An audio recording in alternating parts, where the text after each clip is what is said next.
इस तस्वीर में दिख रहा इंसान आपको एक सिंपल साउथ अफ्रीकन सोल्जर दिख रहा होगा, जिसका हंसता हुआ चेहरा देखकर आप कभी भी इसके दरिंदगी का अंदाजा नहीं लगा सकोगे। अगर आप हिटलर और स्टालिन जैसे लोगों को बेरहम लीडर्स के तौर पर देखते रहे हो तो बेशक आप ईदी अमीन को अब तक नहीं जानते होंगे। इसके क्रूर कामों की लिस्ट बहुत लंबी है, लेकिन इसका सबसे घिनौना काम था इंसानों का मीट खाना। जी हाँ, ये जिन लोगों को मारता था तो कभी कभी उनके मीट को कच्चा खा जाता था या फिर लाशों से घंटों बातें करता हुआ उन्हीं के साथ सो जाता था। 70s के टाइम में युगांडा में मौत का दूसरा नाम था ईदी अमीन।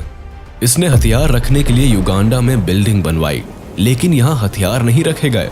यहाँ रखे गए ईदी अमीन के बंधक, जिन्हें वो बुरी तरीके से मारता, पीटता, उनके खून बहाता और अंत में उन्हें काट देता या बिजली से इलेक्ट्रीफाई करवा के मार देता। इसका बंदी कोई भी हो सकता था, चाहे वो इसका रेवलरी हो या इसका अपना ही आदमी या सोल्जर। इसके पागलपन का अंदाजा आप इसी बात से लगा सकते हैं कि इसने अपनी चौथी पत्नी से तलाक लेने के 1 साल बाद उसे प्रेगनेंसी की हालत में इसी कारागार में बुलाकर काट कर मार डाला।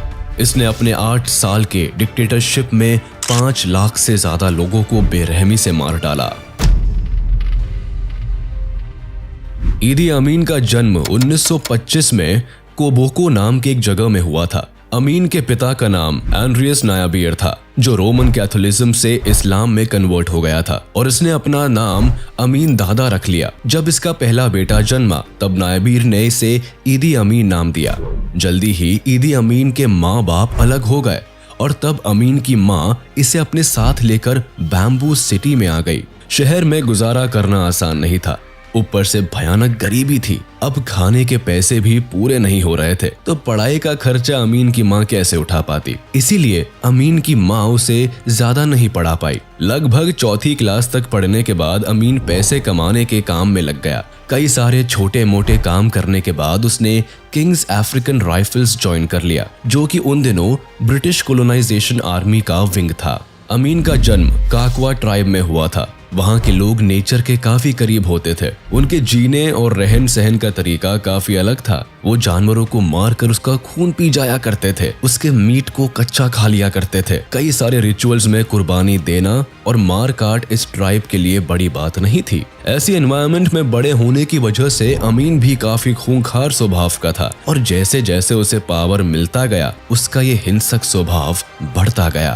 1946 में इसने आर्मी ज्वाइन की, जहाँ इसे किंग्स अफ्रीकन राइफल में बावर्ची का काम दिया गया। इसने अंग्रेजों के खिलाफ बहुत वफादारी दिखाई। इसके क्रूर व्यवहार को देखते हुए अंग्रेजों ने इसे आर्मी ट्रेनिंग देनी भी शुरू कर दी। अंग्रेजों को लगा कि एक लोकल आदमी जो अपने देश के लोगों के प्रति इतना क्रूर है, वो इनके आर्मी में सोल्जर का काम अच्छे से करेगा। Kings African rifles British army का वो हिस्सा था जो ब्रिटिश गवर्नमेंट के खिलाफ हो रहे विद्रोह को खत्म करने का काम किया करता था। इसी साल इसे सेना के सेवा के लिए केन्या भेज दिया गया, जहां इसने 1949 तक गिलगिल में भी काम किया।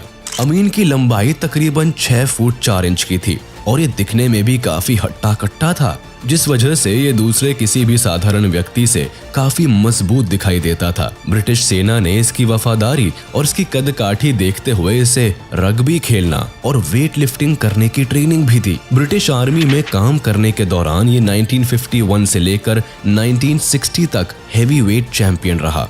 जब अंग्रेजों ने इसे अपने ही देश के लोगों के खिलाफ निर्दयी एक्शंस लेते हुए देखा, तब उन्होंने इसे सोमाली रेबल्स के खिलाफ जंग लड़ने के लिए नॉर्थ केन्या भेज दिया, जहां इन्होंने 1952 में केन्या के माओ माओ विद्रोह के खिलाफ जंग में हिस्सा लिया और बड़े ही बेरहमी से लोगों को मारा। इस विद्रोह को दबाने में अमीन ने बहुत खून खराबा मचाया। लोगों को जिंदा जमीन में गाड़ने लगा, उन्हें गाजर मूली की तरह काटने लगा। यहाँ से वापस आने के बाद अंग्रेजों ने इसे पहले कॉर्पोरल और फिर सार्जेंट के तौर पर प्रमोट कर दिया। अमीन को लगातार ब्रिटिश गवर्नमेंट की ओर वफादार देखकर 1959 में उसे 2nd क्लास रैंक का वारंट ऑफिसर बना दिया गया, जो उस वक्त ब्लैक अफ्रीकन्स के लिए हाईएस्ट आर्मी पोस्ट मानी जाती थी। इसी साल अमीन युगांडा वापस आया और 1961 में इसे कमीशन ऑफिसर बना दिया गया।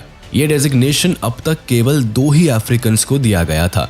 इन्हीं दिनों अमीन ने पूरे युगांडा में आतंक का कहर मचा दिया था। इसके खूंखार स्वभाव पूरे देश में हो रहे थे। 1960 खत्म होते होते इसने पूरे युगांडा पर अपना सिक्का जमा लिया था। कहते हैं कि शैतान हमेशा जोड़ी में रहता है और ऐसा ही कुछ हुआ युगांडा में भी, जब ईदी अमीन और ब्रिटिश आर्मी के एक high rank officer Milton Obote की मुलाकात हुई। इन दोनों ने ही ब्रिटिश कॉलोनियल आर्मी में काफी नाम कमाया था और अपने ही लोगों को ब्रिटिश के खिलाफ मार दिया था, जिससे इनकी लॉयल्टी पर अंग्रेजों को अंधा विश्वास था।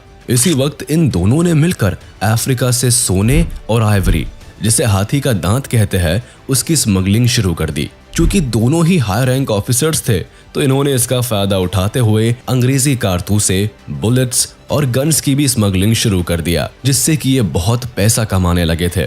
1960 खत्म होते होते तक ब्रिटिश ऑफिशियल्स को इनके कारनामों पर शक हो गया था, तो उन्होंने ब्रिटिश पार्लियामेंट से इन दोनों की जांच की मांग की थी। लेकिन तब तक बहुत देर हो चुकी थी। पूरा युगांडा अपने फ्रीडम को लेकर सड़कों पर उतर आया था और इसी बात का फायदा उठाते हुए ओबोटे ने अपने आप को एग्जीक्यूटिव प्रेसिडेंट अनाउंस कर दिया और लोगों में फ्रीडम का होप जगाने लगा। वही ईदी अमीन इस दौरान युगांडा छोड़कर यूके भाग निकला।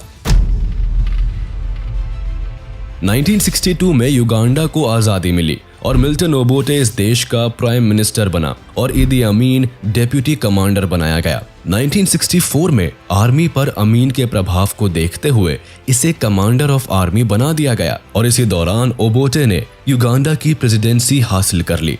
इस पोस्ट पर अमीन ने 6 साल काम किया, जिसके बाद 1970 में इसे कमांडर ऑफ ऑल फोर्सेस बना दिया गया।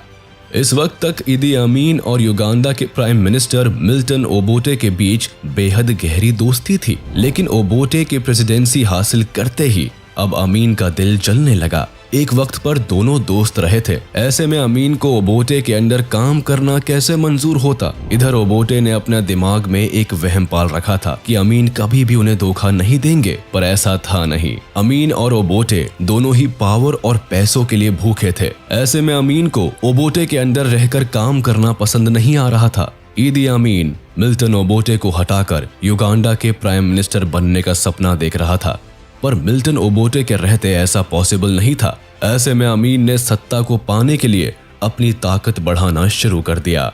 लगभग 1 दशक तक आर्मी को लीड करने के बदौलत अमीन ने आर्मी को पूरी तरह से कंट्रोल में ले लिया था, जिसके लिए उन्होंने काकवा, लुगबारा, साउथ सुडानीज जैसे माइनॉरिटी एथनिक ग्रुप्स के लोगों को फोर्स में शामिल करना शुरू कर दिया। वो इन लोगों को ट्रेन करता, पर्सनली उनके साथ उठता बैठता और पूरे फोर्सेस को अपने फेवर में करने की कोशिश करता।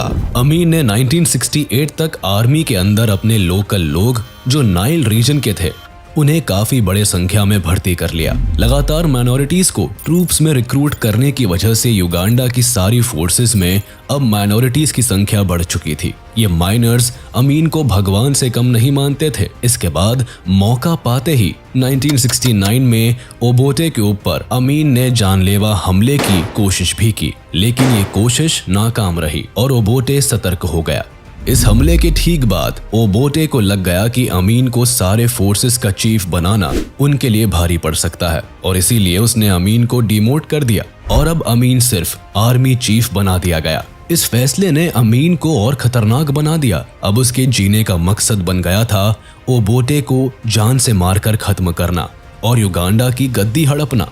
इस बीच अमीन आर्मी चीफ रहते हुए अपने बटालियन से मिलता, उनके साथ खाता पीता और उनसे अच्छे रिलेशंस बनाता। इतना ही नहीं, इसी डिमोशन के दौरान वो आम जनता के बीच जाता, जहां वो उनके दुख दर्द को सुनता और उनसे वादा करता कि वो उन्हें सुखी बनाएगा। आम जनता और माइनॉरिटी को आर्मी में बहाल करके वो उनकी लॉयल्टी भी जीत रहा था।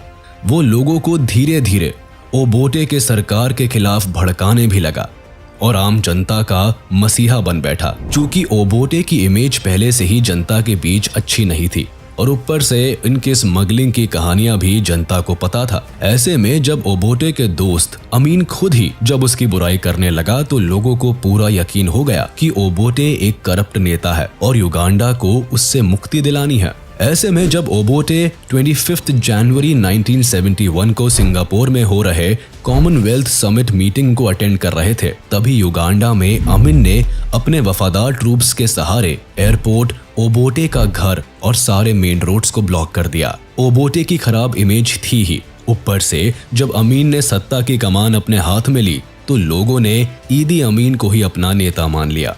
1971 को अमीन खुद को युगांडा का राष्ट्रपति घोषित करते हुए commander in chief of army बन गया था और तब शुरू होता है ईदी अमीन का रेन ऑफ टेरर। इसने सबसे पहले ओबोटे को देशद्रोही और गद्दार बताकर एग्जाइल दे दिया और उसने ये घोषणा करवा दी कि जो भी लोग ओबोटे को सपोर्ट करेंगे उन्हें मार दिया जाएगा।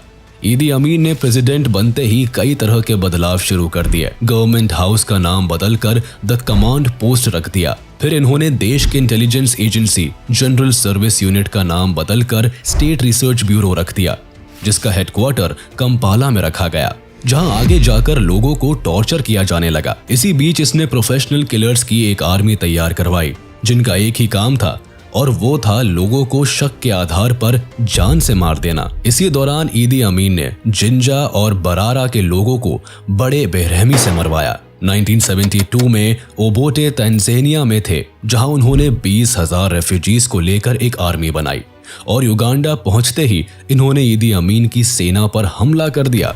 लेकिन इनका ये प्लान सक्सेसफुल नहीं हो पाया। इस हमले से बौखलाया अमीन युगांडा से सिर्फ शक के आधार पर लोंगो और अचोली कम्युनिटी के लोगों को जान से मरवा देता है। इस समुदाय से लगभग 5,000 सोल्जर्स और 10,000 से ज्यादा आम नागरिक होते हैं, जिन्हें गद्दार मानकर अमीन मौत के घाट उतार देता है। ईदी अमीन युगांडा में सिर्फ मुस्लिम कम्युनिटी को बढ़ावा दे रहा था। किसी भी दूसरे रिलीजन या कम्युनिटी को मानने वाले लोग या तो मार दिए जाते थे या उन्हें जेल में डालकर टॉर्चर किया जाता था। अमीन के दरिंदगी का शिकार धीरे धीरे सभी होने लगे, जैसे रिलीजियस लीडर्स, एथनिक ग्रुप के मेंबर्स, स्टूडेंट्स, लॉयर्स और वो सब लोग जो पढ़े लिखे समुदाय से बिलोंग करते थे।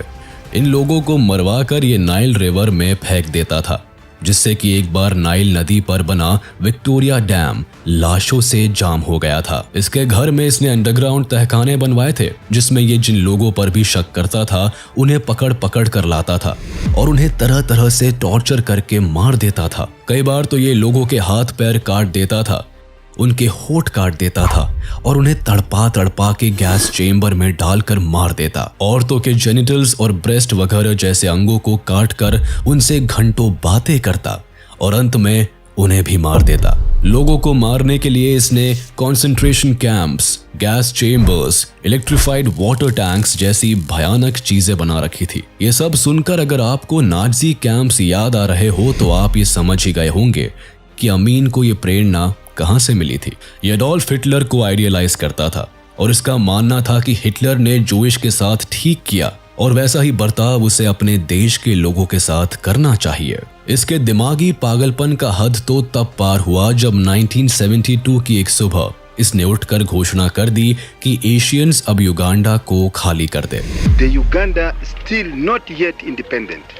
Uganda will be independent after the whole Kampala street is not full of Indians. Administration in those shops is run by the Uganda. Uganda is for Ugandans only का नारा उसने युगांडा के गली गली में फैला दिया। इसने कहा कि एशियंस और यूरोपियंस को हटाना मेरा डिसीजन नहीं है, बल्कि अल्लाह ने मेरे सपने में आकर कहा है कि इन लोगों को देश से भगाओ, क्योंकि ये लोग देश की पूरी इकोनॉमी को लूट रहे हैं। 4 अगस्त 1972 तक ईदी अमीन द्वारा एक फरमान जारी की जाती है, जिसे ऑर्डरिंग द एक्सपल्शन नाम दिया गया। इसमें 50,000 लोगों को चुना गया जो एशियंस थे और जिनके पास ब्रिटिश पासपोर्ट था। फिर 60,000 उन लोगों को चुना गया जो युगांडा के नागरिक नहीं थे।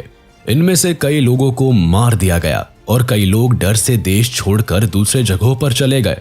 अमीन के डर के मारे लगभग 1 लाख लोगों ने रातों रात युगांडा खाली कर दिया। जो लोग युगांडा छोड़कर नहीं गए उनके साथ बहुत बुरा बर्ताव किया गया। उन्हें पकड़ के 4 दीवारियों में डाल दिया गया, जहां ना तो हवा आने का रास्ता था और ना ही बाहर भागने का।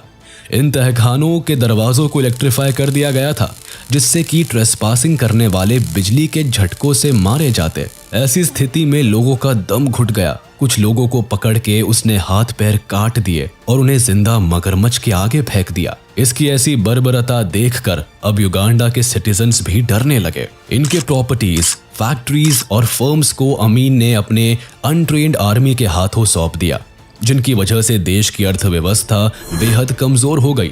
एक टाइम पर एशियंस और यूरोपियंस द्वारा 90% इकोनॉमिक सपोर्ट युगांडा को मिल रहा था, जिसे अपने फैसले से अमीन ने बर्बाद कर दिया और जिसके बाद युगांडा की अर्थव्यवस्था कोलैप्स कर जाती है। अभी तक युगांडा में जो कुछ भी हो रहा था उसे बाहर के काफी कम देश ही जानते थे। बट 1975 में अमीन ने युगांडा के फाइनेंस मिनिस्टर इमैनुअल ब्लायो वाकवेया को और 1977 में युगांडा के हेल्थ मिनिस्टर हेनरी कियम्बा को कंट्री से एग्जाइल दे दिया। इसके बाद ये दोनों लंदन में आके सेटल हो गए, जहां इन्होंने एक बुक लिखा जिसका नाम था अ स्टेट ऑफ ब्लड। इस किताब में कियम्बा ने अमीन द्वारा किए गए कई सारे घटनाओं का खुलासा किया। वहीं दूसरी ओर 1976 में अमीन ने खुद को प्रेसिडेंट फॉर लाइफ डिक्लेयर कर दिया। शुरुआत में अमीन को वेस्टर्न कंट्रीज से काफी मदद मिल रही थी।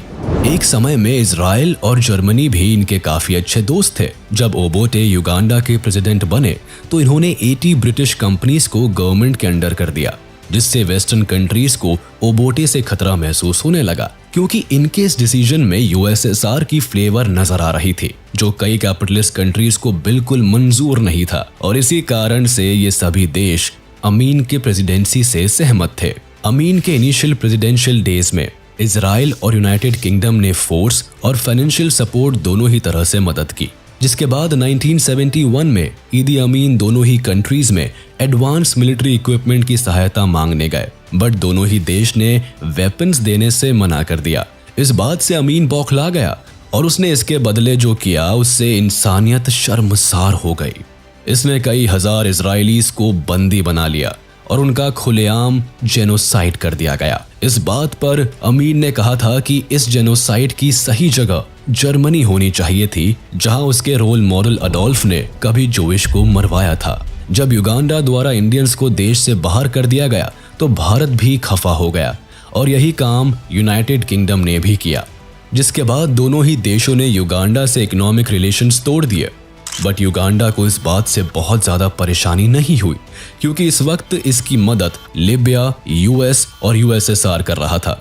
1973 में सोवियत को युगांडा में इंटरेस्ट नजर आने लगा, क्योंकि इस समय पर केन्या वेस्टर्न इन्फ्लुएंस में था और इसे बराबर करने के लिए यूएसएसआर तंजानिया में चाइनीज इन्फ्लुएंस लाना चाहता था, जिसके बाद सोवियत यूनियन युगांडा का सबसे बड़ा आर्म सप्लायर बन गया। 1977 में अमीन के अत्याचारों से परेशान होकर युगांडा लिबरेशन मूवमेंट के लोग, जो कि युगांडा आर्मी के सोल्जर्स थे, उन्होंने ऑपरेशन मफूता मिंगी शुरू किया, जिसका एकमात्र एम था ईदी अमीन की सरकार को खत्म करना। इस ग्रुप को युगांडा की बिजनेस फैमिलीज फाइनेंशियली सपोर्ट कर रही थी। इस लड़ाई से ईदी अमीन को काफी चोटें आई थी, लेकिन उसने किसी तरह अपनी प्रेसिडेंसी बचा ली। लगातार देश के अंदर बढ़ते हुए तनाव के माहौल का जिम्मेदार कई लोग अमीन को मान रहे थे। वहीं युगांडा के कई जाने माने चेहरे जैसे बिशप लुवम, मिनिस्टर्स ओरिएमा और ओबोत उफुम्बी को जब अमीन द्वारा मरवाया गया तो हालात और बदतर हो गए। आर्मी से पकड़ छूटने की वजह से अमीन अदरीसी को मानते थे और 1978 में अदरीसी का कार एक्सीडेंट हुआ तो उन्हें इलाज के लिए कायरो जाना पड़ा। इनके युगांडा से बाहर निकलते ही अमीन ने इन्हें vice president, minister of defence और मिनिस्टर ऑफ होम अफेयर्स के डेजिग्नेशन से निष्कासित कर दिया, जिसके बाद लोगों में यह बात फैल गई कि अदरीसी के एक्सीडेंट के पीछे अमीन का ही हाथ था। देश के अंदर ही अमीन के फॉलोअर्स की संख्या काफी कम हो चुकी थी और जब अदरीसी से उनकी पावर्स छीन ली गई तो उनके कई आर्मी फॉलोअर्स ने अमीन के खिलाफ बगावत कर दी, जिससे युगांडा के फोर्सेस में ही वॉर शुरू हो गई, जहां अमीन के सोल्जर्स अदरीसी के फॉलोअर्स पर भारी पड़ने लगे। तब अपने लोगों का ध्यान भटकाने के लिए अमीन इन रेबेलियंस को तंजानिया के बॉर्डर्स पर लाकर खड़ा कर दिया। इसके बाद अमीन ने तंजानिया पर हमला कर दिया, लेकिन इस बार अमीन की ये तानाशाही उस पर भारी पड़ गई। तंजानियन आर्मी ने युगांडा की आर्मी को मुंह तोड़ जवाब दिया और कुछ ही हफ्तों में उन्होंने कंपाला को कैप्चर कर लिया। जब देश पर मुसीबत आई और तंजानिया का कब्जा युगांडा पर हो गया, तब ऐसी स्थिति में अमीन देश को अपने हाल पर छोड़कर भाग निकला। युगांडा से भागकर ये लीबिया पहुंचा, जहां किसी तरह ये 1 साल तक छुपा रहा। उसके बाद ये सऊदी अरेबिया चला गया। सऊदी अरेबिया की रॉयल फैमिली ने इसे संरक्षण दिया, लेकिन सऊदी की सरकार ने उन्हें किसी भी तरह के पॉलिटिकल एक्शन से दूर रहने को कहा, ताकि अरेबियन गवर्नमेंट पर किसी भी तरह का सवाल ना उठाया जाए। जिसके बाद अमीन ने यहाँ करीबन 10 साल गुजारे। 1989 को इन्होंने बिना किसी को जानकारी दिए अरब छोड़कर अपने बेटे के पास सेंट्रल अफ्रीका जायर चले आए, जहां उन्होंने युगांडा को वापस जीतने के लिए एक रेबेलियन फोर्स का गठन करने लगे। बट इन्हें जल्द ही जायर की सरकार ने अपने हिरासत में ले लिया और इन्हें सऊदी वापस भेजने लगे, क्योंकि इन्होंने सऊदी के नियम कानून का उल्लंघन किया था। इसीलिए सऊदी अरेबिया अब इन्हें रखना नहीं चाहता था। बट जब सारे कंट्रीज ने इन्हें अपने पास रखने से डिनाई कर दिया, तो सऊदी अरेबिया ने इन्हें वापस से अपने देश बुलाया, जहां इन्होंने अपनी पूरी जिंदगी इस शर्त पर गुजारी कि अब ये कभी भी किसी भी तरह के पॉलिटिकल एक्शंस में नजर नहीं आएंगे। सऊदी अरेबिया में रहते हुए ही अमीन की मल्टीपल ऑर्गन फेलियर की वजह से 2003 में मौत हो गई, और इस तरह से धरती से एक ऐसे राक्षस का अंत हुआ जिसके लिए इंसानी मांस खाना एक आम बात थी।